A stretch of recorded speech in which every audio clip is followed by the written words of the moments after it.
years, the Iranian regime has ইরানে ইসরায়েলের ভয়াবহ হামলা নিয়ে মুখ খুলেছেন যুক্তরাষ্ট্রের প্রেসিডেন্ট ডোনাল্ড ট্রাম্প। ইসরায়েলের হামলার বিষয়টি তিনি আগেই জানতেন। 13 জুন শুক্রবার বার্তা সংস্থা রয়টার্সকে দেওয়া এক সাক্ষাৎকারে তিনি কথা জানান। সাক্ষাৎকারে ট্রাম্প বলেন, আমরা সব জানতাম। আমি ইরানকে অপমান ও ধ্বংসের হাত থেকে বাঁচাতে চেয়েছিলাম। আমি খুব চেষ্টা করেছি যাতে একটি চুক্তি হয়। এখনো দেরি হয়নি, এখনো চুক্তি সম্ভব। তিনি ইসরায়েলের প্রধানমন্ত্রী বেনিয়ামিন নেতানিয়াহুকে হামলা পিছিয়ে দিতেও বলেছিলেন বলে দাবি করেন। তিনি চেয়েছিলেন কূটনৈতিকভাবে ইরানের পারমাণবিক সংকটের সমাধান করার।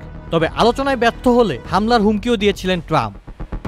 ট্রাম্প ইসরায়েলের সামরিক অভিযানে পূর্ণ সমর্থন জানিয়ে বলেন, এটা তার কৌশলের অংশ। এই হামলার জেরে মধ্যপ্রাচ্যে বড় ধরনের যুদ্ধ ছড়িয়ে পড়তে পারে কিনা এ বিষয়ে সরাসরি কিছু বলেননি ট্রাম্প। তবে যুক্তরাষ্ট্র ইসরায়েলের পাশে আছে বলে জানান তিনি।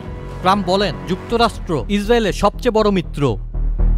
ইরানে 12 জুন রাত 3:30টার দিকে শুরু হওয়া হামলায় ইসরায়েলের প্রায় 200টি যুদ্ধবিমান অংশ নেয়। দেশটির সামরিক মুখপাত্র ব্রিগেডিয়ার জেনারেল এফিন দেফরিন জানিয়েছেন, এক রাতেই 8 শহরের শতাধিক লক্ষ্যবস্তুতে হামলা চালানো হয়।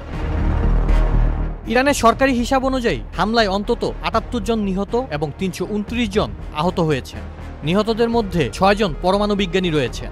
ইরানের সরকারি সংবাদ মাধ্যম জানিয়েছে, পাল্টা হামলায় ইসরায়েলের 2টি যুদ্ধবিমান ধ্বংস করা হয়েছে। আলসাফুল ইসলাম আকিফ, চ্যানেল আই। বান্ডেল থাকলে প্রতি সেনমানিতে টাকা বাঁচবে। বিকাশ সেনমানি বান্ডেল কিনে জিতুন প্রতি লেনদেনে। শুরু হয়েছে Standard Charter channel I agro অ্যাওয়ার্ডের 10ম আয়োজনের মনোনয়ন গ্রহণ।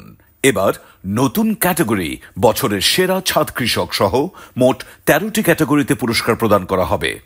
মনোনয়ন গ্রহণ চলবে আগামী 15 জুলাই 2025 তারিখ পর্যন্ত।